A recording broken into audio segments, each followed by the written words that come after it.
Welcome back to the CF Nevada YouTube channel. Today, we're gonna get into our 1985 Peterbilt 362 cab over. Got some updates on the lights, and we're also going to paint those turn signal housings that have been a pain in the butt for a long time. And I think I finally think I'll get those wrapped up. So we can get those on, we can wrap up and get our bumper on.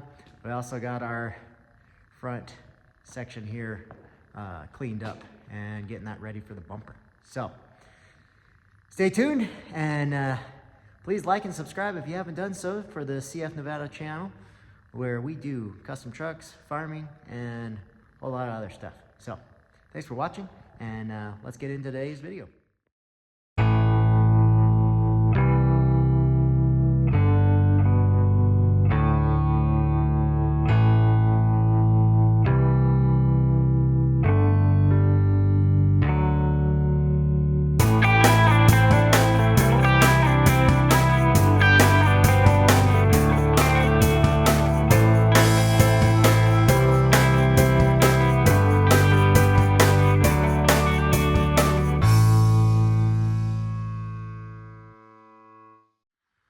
All right, hours of frustration and time-consuming testing wires, figuring out which one goes where, because on this side, they're all just gray and a white one.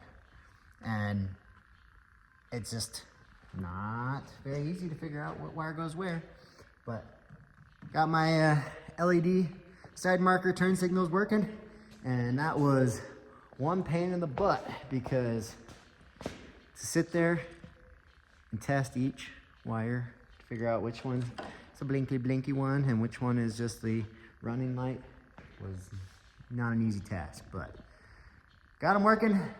Now I got to get those turn signal housings painted up, and we can finally bolt these lights all back on and get this thing almost on the road, because next is going to be the bumper, and then I'm going to change out the fluids, and then we're going to take this thing for a test ride. So keep watching. All right, so now we got our thermostat temperature rating in the shop here. It says it's a hot summer day, 44 degrees right now. I got my little space heater set up, trying to warm up this little spot here just to be able to spray those turn signal housings, just touch up the front so they're color matched to the truck. I don't know how it's gonna go. I just gotta see if I can even get it warm enough right here before I even try and do that. But just try to get that front section painted orange, and then let those cure, boom, throw them back on the truck, bolt my lights on, and keep on going. But it was so dang cold at first, couldn't even get this little air compressor to turn over. It was frozen. Even on the relief valve, it was frozen. So this is fun. I'm looking at now, trying to figure out a better heater setup for the shop, because I'm finding myself needing it to be a heck of a lot warmer in here. But fortunately, if today doesn't work out, the rest of the week, temperature is supposed to shoot back up into the 50s and not be 20 degrees, 30 degrees like it's been for the last couple weeks. So if this doesn't work out, just wait a few more days and then spray it, paint it, or then paint it. So we'll see if we can get this warmed up and keep on going. So I'm still waiting for the temperature to warm up here, but we'll talk about today's sponsor. Just kidding, not a sponsor, but it is the Power Services Clear Diesel. It's a fuel tank and cleaner, fuel and tank cleaner. Saw this on a couple of forums, other guys talked about using it, and since this diesel has been sitting in this tank for a long time, I figured why not throw some of this in there. And I usually use the Hot Shot secret stuff for my fuel treatment, but this one's supposed to remove water slime, prevent fuel filters from failing. It's a fuel stabilizer. One of these little jugs here says it'll treat 100 gallons. So I threw a little bit in this tank, threw a little bit on the other side, and we'll just see how it does. But And then I threw some newer, cleaner diesel in there to help kind of mix it up a little bit, because these tanks aren't really full. I did siphon a bunch of it out before, because like I said, super old diesel has been in here for a long time. But I did throw some new diesel in here with this stuff, and hoping that it'll at least help clean it out a little bit and treat it, because I'm probably gonna run it once I get these turn signals and lights all hooked up here and get the stacks back on. I'm gonna go run it for a little bit and then come back, change all the fluids after they've warmed up a little bit, because I got oil for the engine, transmission, or gear oil, and then I was going to change out the rear differentials as well and put all new fluids in here. So this is just to help out with the fuel, and let's get back to something else. All right, this is what I got going on. Little paint booths inside a cardboard house.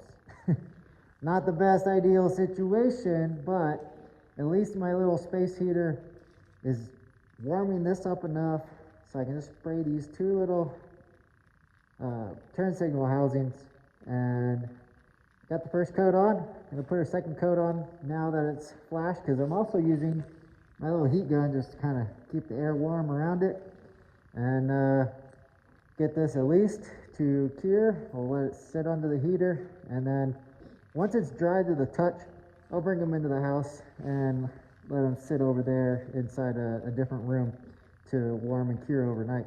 But at least I can get this sprayed and get this checked off my list. All right, my little makeshift booth, it's working, and you know, just coming over and checking it, making sure that it's drying up here, and it's definitely flashed, and using the heat gun to kind of keep it warm as needed. I'm gonna leave it over here for a little while until it's pretty much dried to the touch, and I can move it over to my house, but it's looking good. So I'm gonna go ahead and let that sit and move on to some other cleanup stuff until I can get these on maybe tomorrow. Let them warm and cure overnight, and then I'll bolt the lights back up. So do need to make the other LED. I gotta finish that one up and wrap it all up. But oh, and I did have to put these little resistors on, and the lights, so that they'll work. They got these little clip-on wire connector things that splice into the wire. I'm not going to use those. I posted something the other day, and someone told me I should go kick my own butt for putting these on there. And I bought them at Napa, these little Napa resistors, and they allow my LED blinkers to work. But I'm not stupid. I'm not gonna keep these things on here. It was more just so I could test it to make sure that they actually work before I cut them and splice them into the wiring. Because I wasn't gonna cut them off and then, oh, they didn't work, and then it's like, here, I cut your stuff, can you return it? No, that's not gonna work. So, just kidding. I actually got, it's a flasher, Merryman flasher relay to change out inside the cab. So, not using the resistors, changing out the relay. But the resistors did work and showed me that I could use these LED lights, which was the bigger thing, was making sure that everything worked before I actually put it on there. And I had the resistors first, so not using the little Scotch connectors, not using the wired in relays. I'm changing out the relay inside the cab, which is under the dash. So don't worry, guys, not gonna do what you think I'm gonna do, but I am gonna change this. Anyways, people are so quick to jump down your throat and tell you how dumb you are, even though I don't see them building their own trucks, so whatever. And then I got these 2-wire connectors still that I gotta hook up for the other side marker light that goes in the turn housing. But I wasn't gonna put those on or deal with that until I actually had those housings painted and bolted back up to the truck, because I figured no reason to make sure all that stuff works until it's there. But yeah, so tomorrow it should be going on. Once I get those in, then I can go ahead and set up my bumper, because this is the other reason why I haven't put the bumper on. And I don't even think I've shown you guys the bumper. It's been in the crate over there, which I'll drop a little video, because that was a while ago that we actually got it in, and took forever to get it. But we did unload that weeks back and got some video of that. But I'll drop that on in a minute so you guys can see that. But the bumper, I didn't want to put it on until I had these turn signals in, because there's just not a lot of room between here and all the wiring and, you know, building these little harnesses and stuff.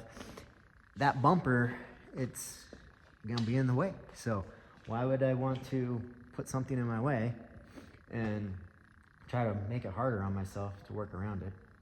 Just silly.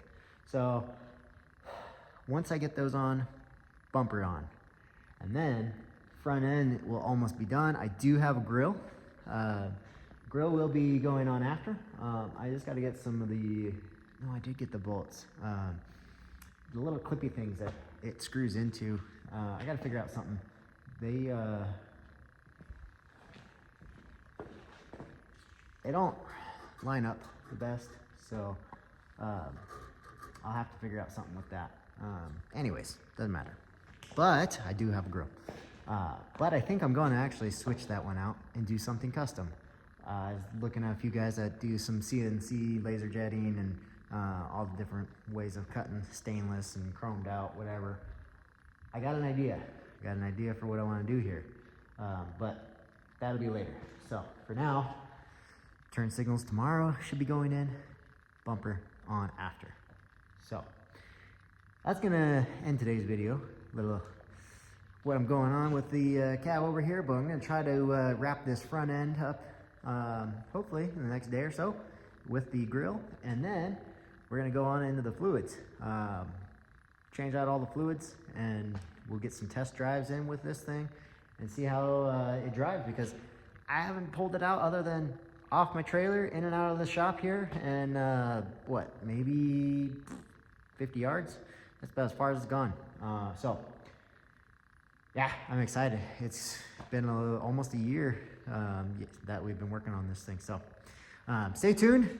Thanks for watching, and I'll see you on the next one. And oh yeah, please like and subscribe to the channel. We are almost at 1,000 subscribers, so please help me out, and we'll keep pushing this channel, and I'll keep putting out content on some of these cab overs and more custom trucks here. So thanks guys, and I'll see you on the next one.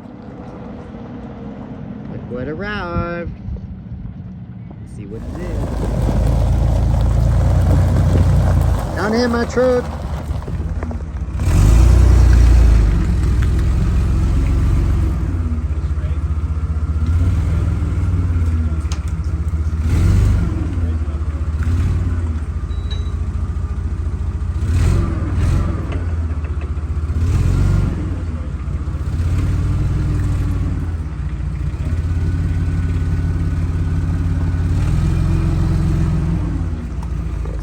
Wish I was driving a forklift at 8 years old.